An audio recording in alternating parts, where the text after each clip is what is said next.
Dan di antara sedekah-sedekah yang paling utama adalah sedekah-sedekah berikut ini. Yang pertama adalah sedekah dalam kondisi sehat walafiat.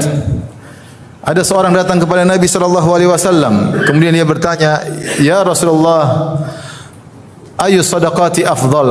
Sedekah apa yang paling afdal? Maka Nabi sallallahu alaihi wasallam menjawab, "Anta tasaddaq wa anta sahihun syahihun, ta'mal ghina wa takhsha al-faqr wa la tumhil hatta idza balagatil hulqum qulta li fulan kadza wa li fulan kadza wa li fulan kadza wa qad kana li fulan."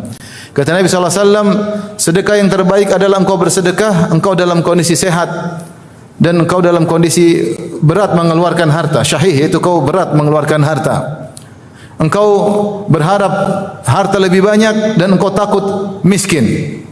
Ini adalah sedekah yang terbaik. Seorang dalam kondisi sehat, seorang dalam kondisi pingin punya uang banyak, lagi pingin punya cita-cita, ingin beli ini, ingin beli anu, dan khawatir kalau uangnya dikeluarkan dia bisa terjerumus dalam kemiskinan, kekhawatiran yang menggodanya, maka kondisi bersedekah dalam kondisi demikianlah kondisi yang terbaik. Kemudian Nabi SAW mengingatkan, wala tumhil, jangan kau tunda-tunda. Hatta idza balagatil hulqum, nanti kalau sudah nyawa sudah di kerongkongan, kemudian mulai engkau bersedekah, engkau berkata li fulan kadza untuk si fulan sekian, wa li fulan kadza untuk si fulan sekian, wa qad kana li fulan, dan ternyata hartamu pun akan lari kepada ahli waris.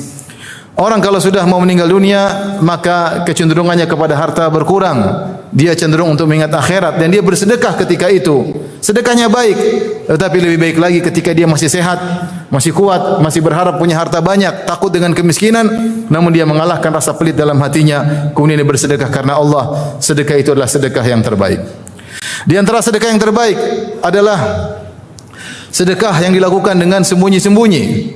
Kata Nabi SAW, sadaqatus sir tudfi'u ghadabar Rabb. Sungguhnya sedekah yang dikeluarkan secara sembunyi-sembunyi meredakan kemurkaan Allah Subhanahu wa taala. Allah berfirman, "In tubdu sadaqati fa ni'mahi wa in tukhfuha wa tu'tuha al-fuqara fa huwa khairul lakum wa yukaffiru ankum min sayyi'atikum wallahu bima ta'maluna khabir." Kata Allah Subhanahu wa taala, jika kalian menampakkan sedekah tentu dengan ikhlas, maka tidak mengapa dan itu baik.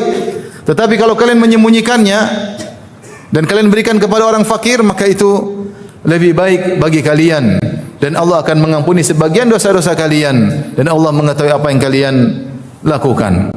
Karena sedekah yang dilakukan secara diam-diam menjadikan orang yang bersedekah lebih ikhlas, lebih jauh daripada riya, dan juga lebih menjaga hati orang yang disedekahi, lebih menjaga hati orang yang disedekahi. Oleh karenanya sedekah yang dilakukan secara diam-diam lebih afdal daripada sedekah yang dilakukan secara terang-terangan. Di antara sedekah yang terbaik adalah bersedekah kepada kerabat. Kata Nabi SAW, "Inna sadaqata ala miskin sadaqah. Inna sadaqata ala miskin sadaqah. Wa ala dhi rahim sadaqatun wasilah." Sungguhnya sedekah kepada orang miskin adalah sedekah saja. Tetapi sedekah kepada rahim, kepada kerabat adalah sedekah dan menyambung silaturahmi.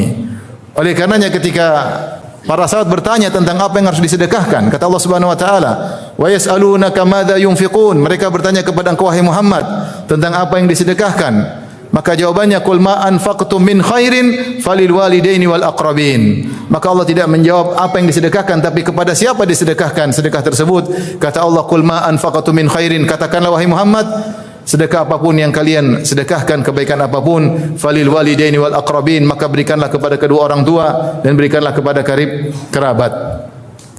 Kemudian Allah Subhanahu wa taala berfirman dalam Al-Qur'an, "Yatiman dza maqrabah." Di antara yang patut untuk dibantu adalah anak yatim yang punya hubungan kekerabatan. Siapa yang bersedekah kepada karib kerabat, maka dia mendapatkan dua pahala, pahala sedekah dan pahala silaturahim. Di antara sedekah yang terbaik adalah seorang mensedekahkan harta yang dia cintai. Kata Allah Subhanahu wa taala, "Lan tanalul birra hatta tunfiqu mimma tuhibbun.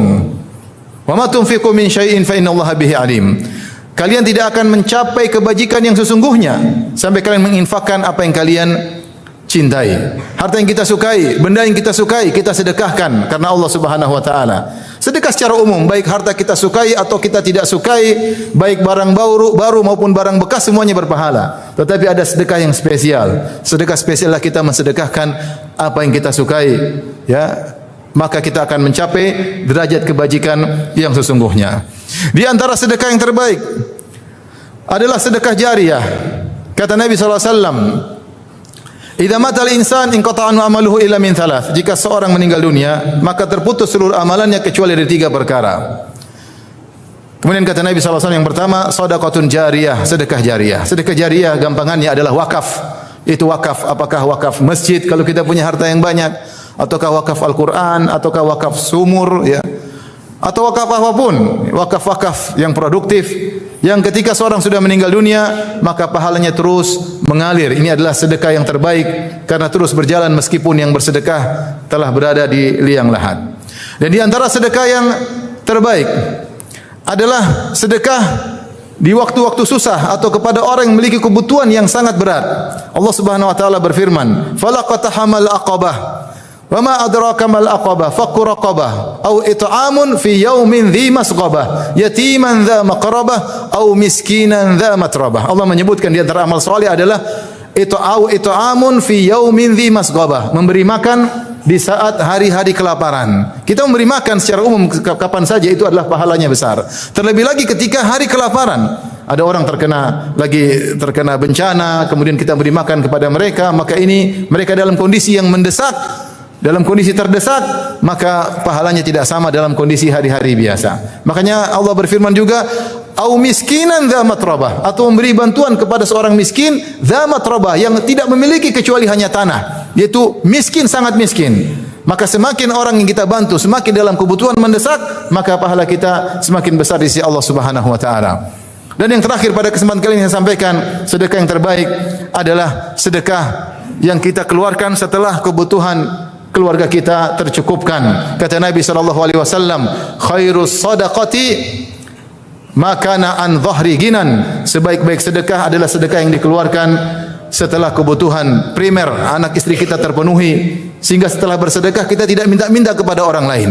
Agama Islam adalah agama yang realistis. Tidak juga menyuruh orang bersedekah kemudian dia sendiri kemudian terjatuh dalam kemiskinan. Tetapi yang lebih utama adalah kita bersedekah untuk diri kita, untuk keluarga kita. Kalau sudah terpenuhi kebutuhan primer kita, maka silakan kita bersedekah kepada yang lainnya, dan itulah sedekah yang terbaik, di mana seorang setelah bersedekah dia tidak membutuhkan kepada